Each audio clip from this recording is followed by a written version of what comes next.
Everyone, and happy Sunday. I'm Charlotte McGinnis, and as always, I want to thank you for taking the time to join me either live here on Sunday mornings at 11:11 or at your convenience at another time. Either way, it's great to have you here, and look forward to sharing this conversation with you today. It's kind of always interesting. Sometimes I get inspired a week or two out. And literally, I went to bed last night not knowing exactly what I was going to talk about. Woke up this morning not knowing what I was going to talk about. And you'll see, I came up with plenty to talk about. And it's always fun. I know Spirit's got my back. And so whatever's meant to be is what it will be. So thank you for tuning in. And just want to give you a few updates here. Number one, my heart-to-heart soulful conversation guest this week is none other than Reverend Dr. Linda Marie Nelson.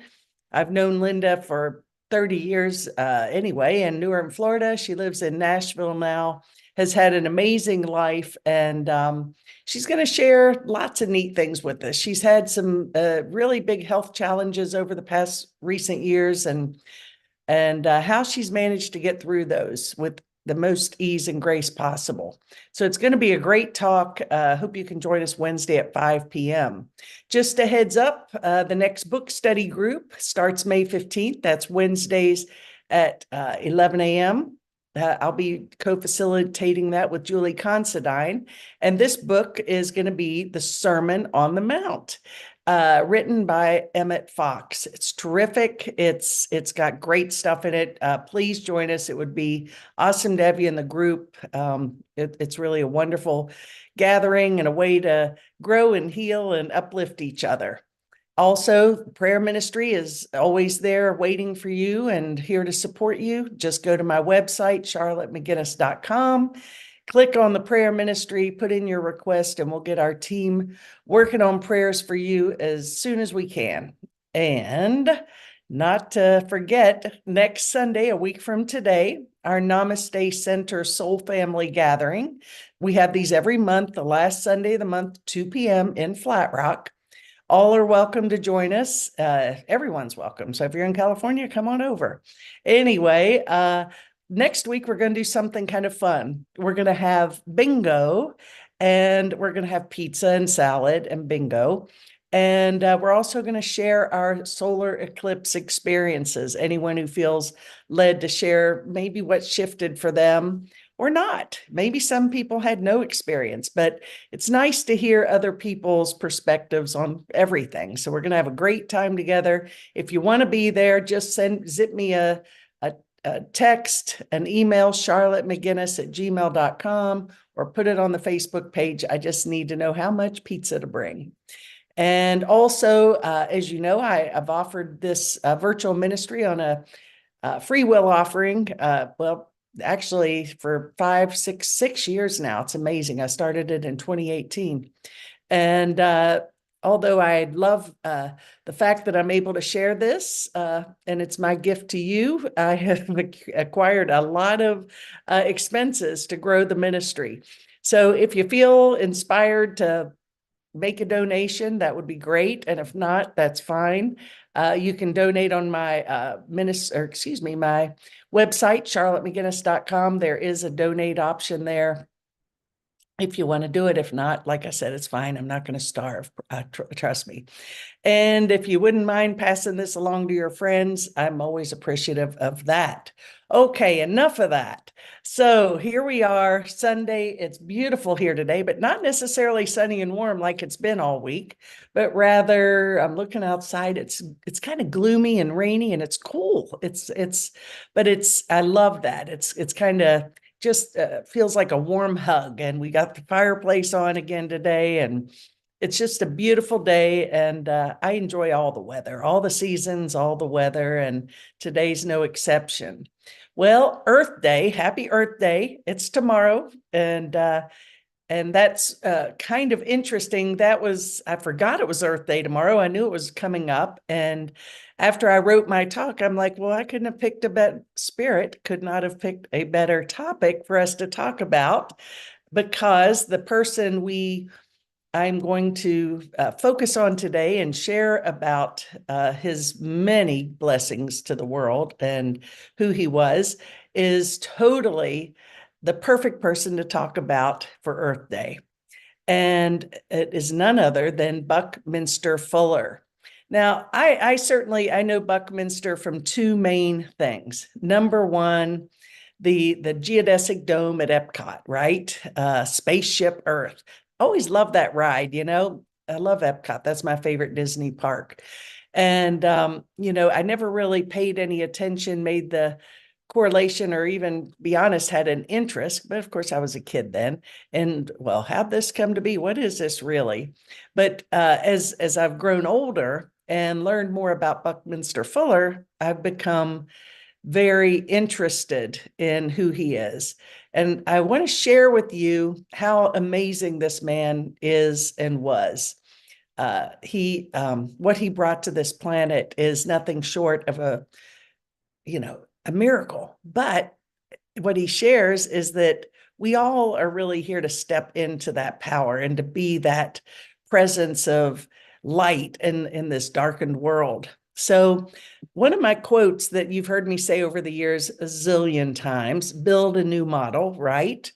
It's a quote that I'm going to refer to here in a few minutes, but that's what inspired my talk. And then I'm like, okay, let's do it. Let's just talk about Bucky Fuller a little more. So for those of you that don't know, maybe you know more than I do, but he was an architect, a systems theorist.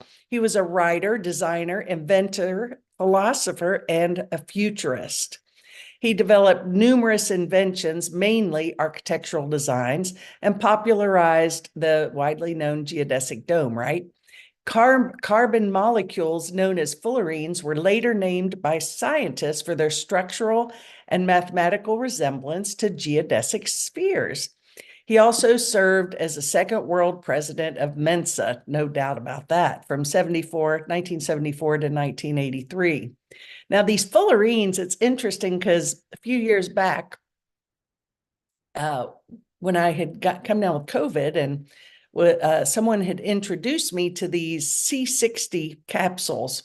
Do a little plug here. Pay me. No, anyway, it's just they were C60 capsules, which were actually the fullerene structure of these capsules, and they're very powerful, and they're black seed oil and turmeric. So if you want to look it up, C60 oils, not oils, supplements. Anyway, they're really good. So they're for anti-inflammation, and I still take them every day. And I just, it's part of my daily regimen. So just a little sidebar there. Well, he was also an inventor. He was awarded 28 US patents, many honorary doctorates. He received many other awards, including the Presidential Medal of Freedom on February 23rd, 1983 by President Ronald Reagan. So going back a little bit, he was born in Massachusetts. His family definitely had a place in the world already.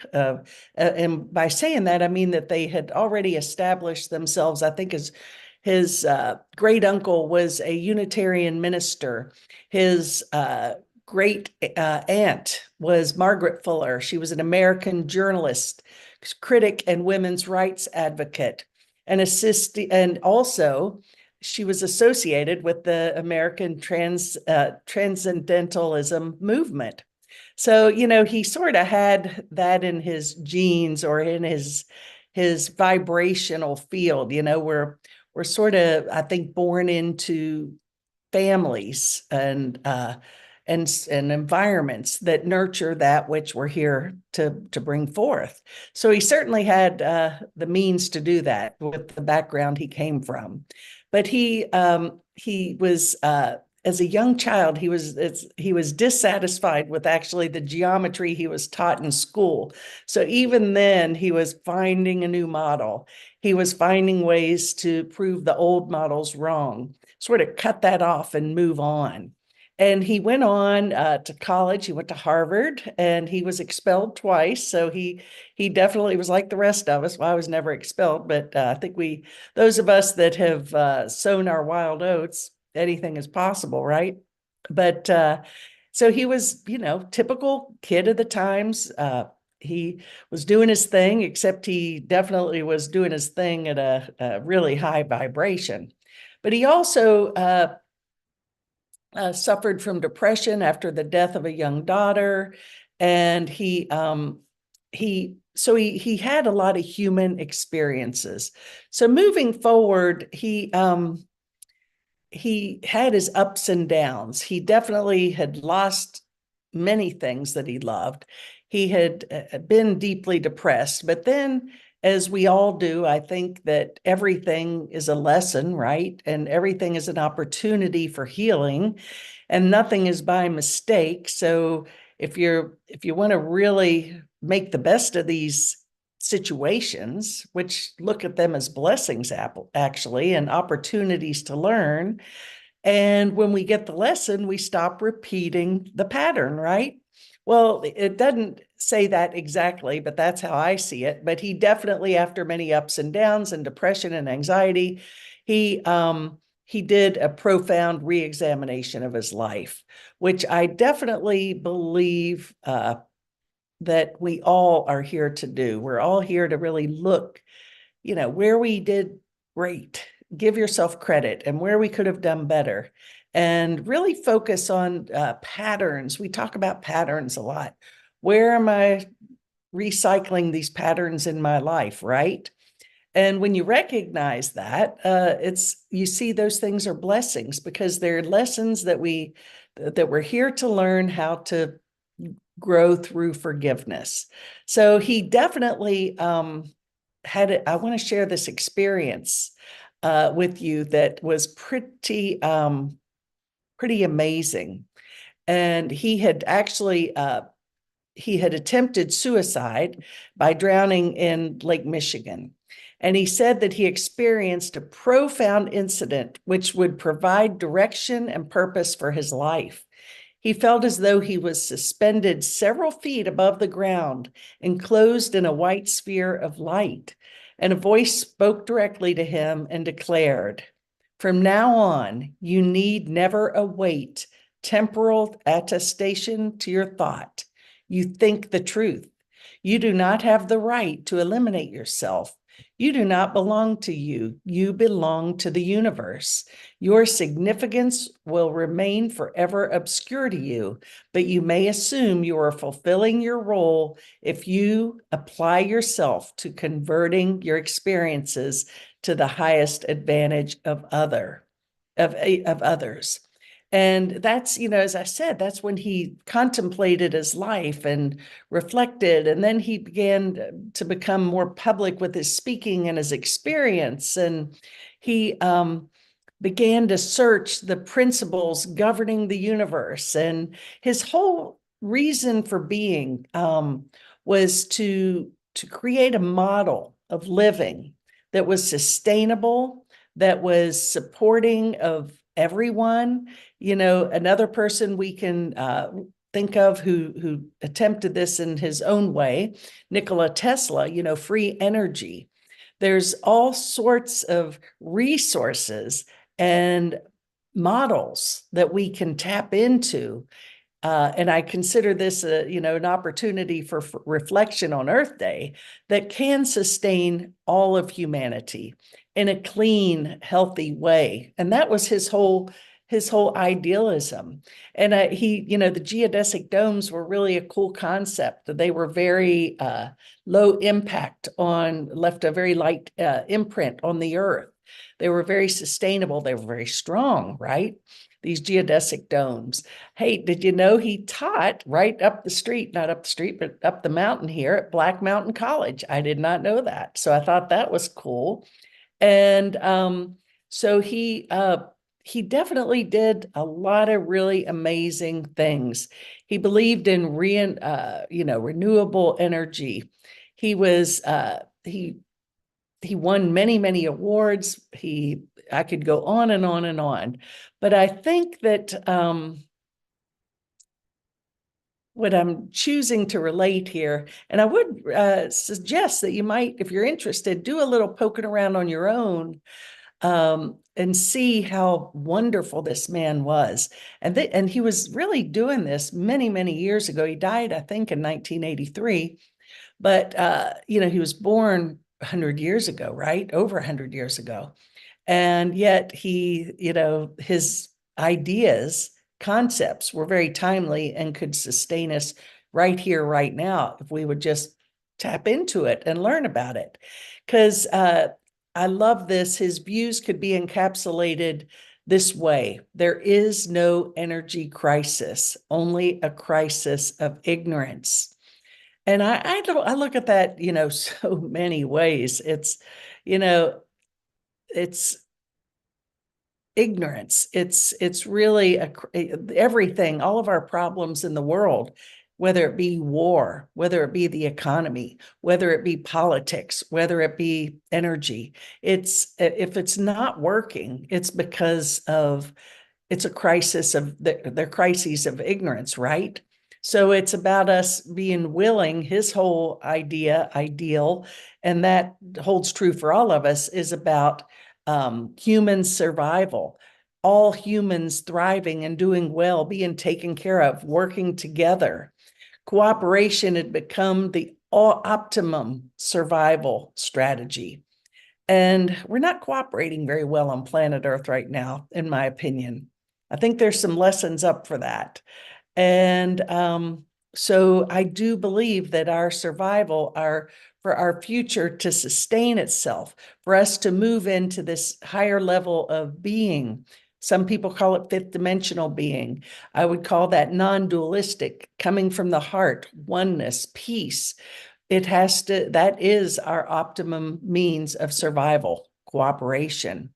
He declared selfishness as unnecessary and henceforth unrationalizable. War is obsolete. He criticized previous utopian schemes as too exclusive and thought this was a major force of their failure. To work, he thought that a utopia needed to include everyone. And that's the ultimate oneness that I've been speaking of for many, many, many years, right?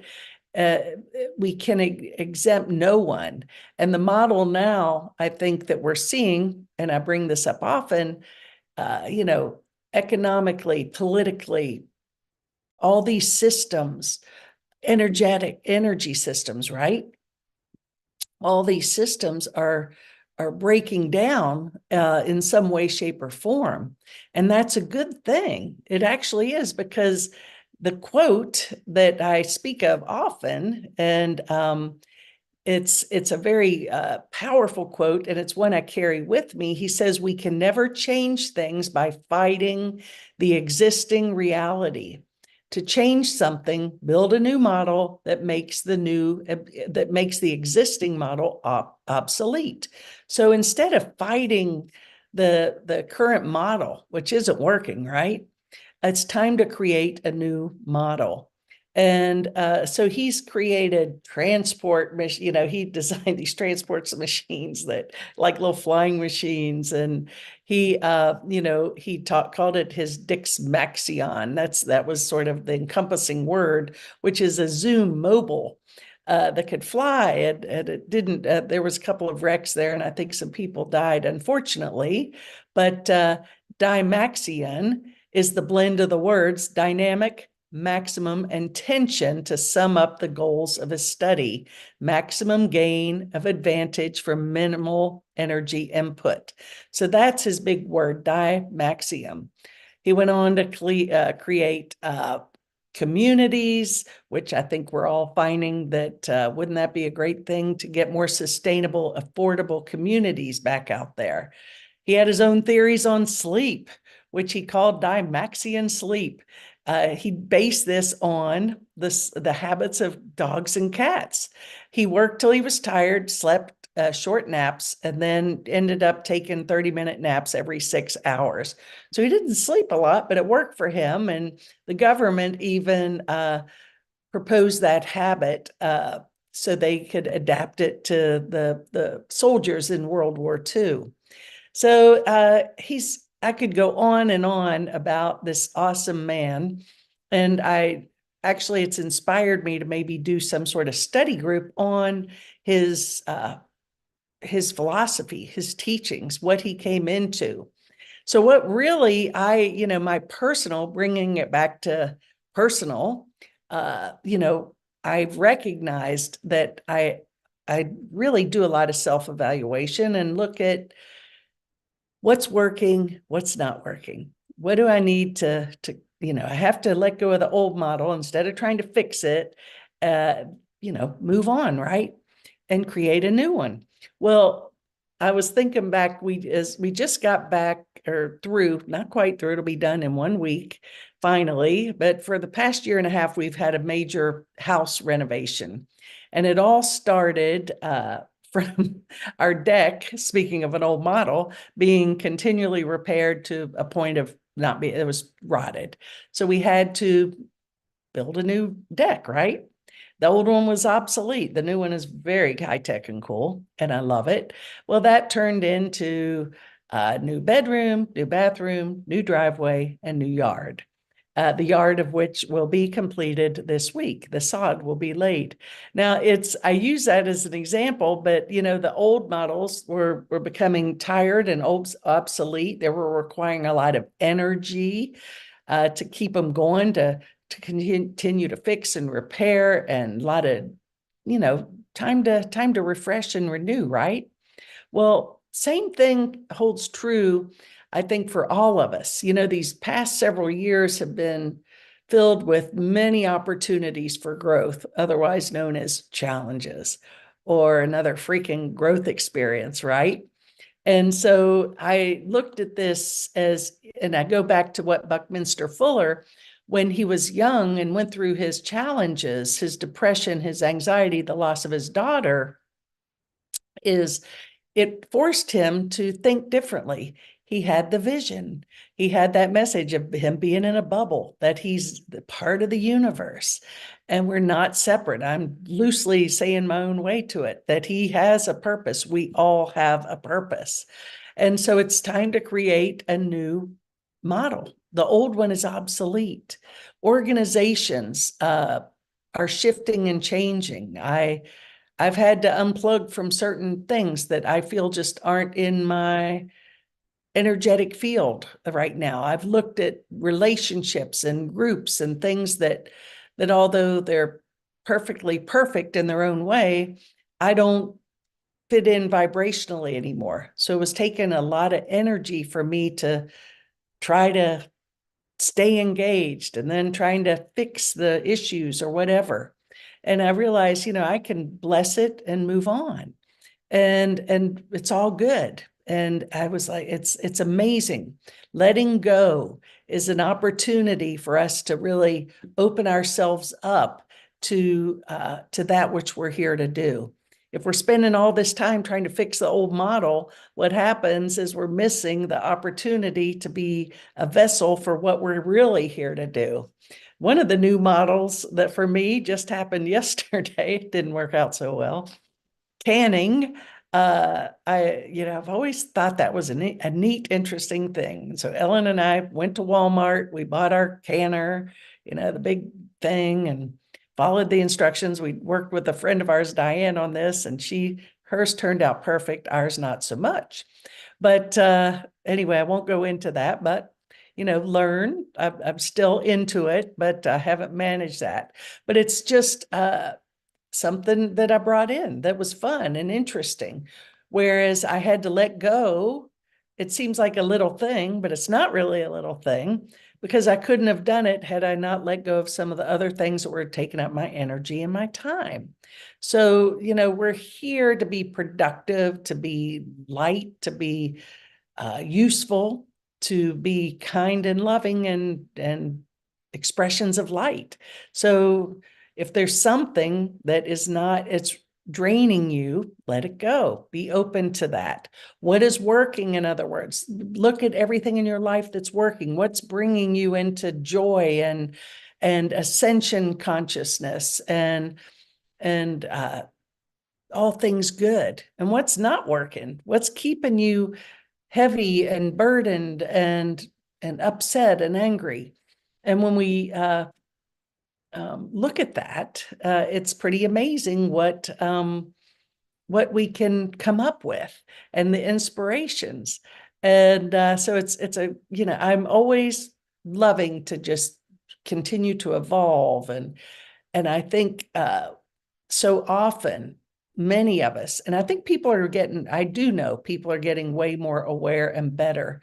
But, most people just live their life. They call it the 97% of the population basically just lives their life operating on the programs of their families, their society, where they grew up, their religion, their education, what have you. And they're pretty satisfied at living in that box. Well, that's not really ever been me. I've always known that there's something to more expansion and opening up. So there's something I heard years ago called the 3% Club, 3% Club.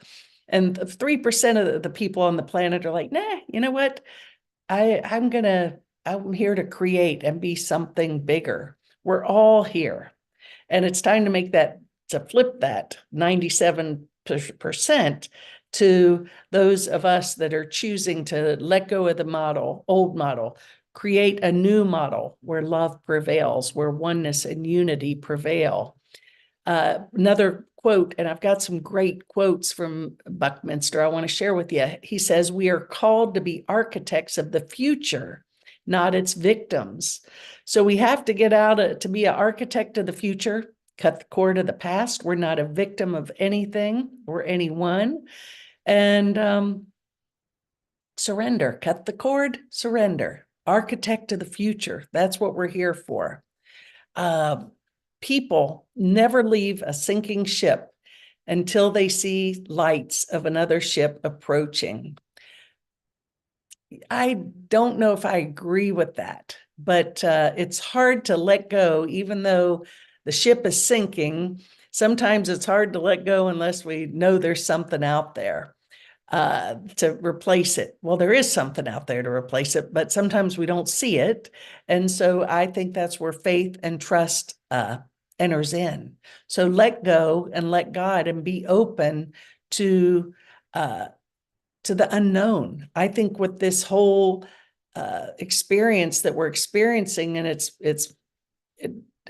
expressed many different ways, is we are moving to newer, better, greater things. But if I'm clinging to the sinking ship, I'm not going to be able to make space for the new world to come in. He also says the minute we begin to do what we really want to do, it's a different kind of life. And I think we can all relate to that. And then you think about it and like, why the heck did I put all this energy and time and into something that I really didn't want to do? And it's kind of like, it's comical, right? You look at it and you just laugh at it and say, wow, I have put a lot of energy into things that really I didn't even like or really want to do, or I liked it for a while and got tired of it. It just wasn't serving me. It was not opening up to, it wasn't serving my expansion and ascension. So, as we all know, we're, not here to fix, change anybody, right? That's, all we're really here to do is to sort of step out on our own. And that takes a lot of courage because, we sort of want other people's approval, and we want them to understand how we think and get them to think differently and convince people to think differently. Well, that doesn't work, right? Have you ever seen that work? Very rarely, if at all. So Buckminster says, you cannot change how someone thinks, but you can give them a tool to use, which will lead them to think differently. And I would say that tool is from a spiritual perspective, is to just bless them, see the light. So if they're still caught in the fear, the anger, the upset, see for our brothers and sisters that which they cannot yet see for themselves. And through that, we do that without attachment to outcome, because they'll do it on their own time, right? And then just sit back and wait and see what unfolds. So the greatest tool we have to offer is unconditional presence. Now, this is this was many, many years ago, 50, 60, 70 years ago. He's saying this. It's now highly feasible to take care of everybody on earth at a higher standard of living than we've ever known. It no longer has to be you or me. Selfishness is unnecessary and henceforth unrationalizable as mandated by survival. So this is going back to cooperation, collaboration, oneness. In other words, there's plenty for everybody. And we have to bless everybody, even those who are not so kind, and it's not so easy to do that. Even those we don't agree with, not so easy, but eventually it's ours, it's our purpose. Also, our purpose is to add lives and value to the people of this generation and those that follow. Certainly true. I think that we're here to leave the world a little better place than we found it. Recognize that kindness, love, compassion have great value. It's not necessarily about building big empires and big mass amounts of anything, really. It's about the amount of love we brought into the work we do, into our lives. So to add value to the people of this generation so it can continue to perpetuate. So ultimately, the future of the world is a choice between utopia and oblivion. Again, he said this probably 80 years ago, and we're still there. So the future, right here, right now, do you choose utopia or oblivion? I'd say we're kind of in oblivion collectively, but utopia awaits us. All we have to do is cut the old model, release the fear, plug into vibrations that uplift and inspire us, look where your energy's being drained, surrender to source, to love, to light, and then see what happens from there. The future is a choice between utopia and oblivion. And I'm going to close with this beautiful quote. Never forget that you are one of a kind. Never forget that if there weren't any need for you and all your uniqueness to be on this earth, you wouldn't be here in the first place. And never forget, no matter how overwhelming life's challenges and problems seem to be, that one person can make a difference in the world. In fact, it's always because one person that all the changes that matter in the world came about. So be that one person. How awesome is that? You wouldn't be here if you didn't have a purpose. Be that one person that makes change for good. We all have it within us. He had nothing special. The people that have made the greatest strides and changes on the earth did it because they chose to follow the higher calling. We all have it. It's a choice. So anyway, happy Earth Day. Thanks for tuning in. Pass this along if you feel inspired to do so. And also, don't forget, next week, if you're local here, come to our pizza and bingo, and we'll have a good time. And all the other things, everything's on my website, charlottemcginnis.com. Take care, everybody. Namaste.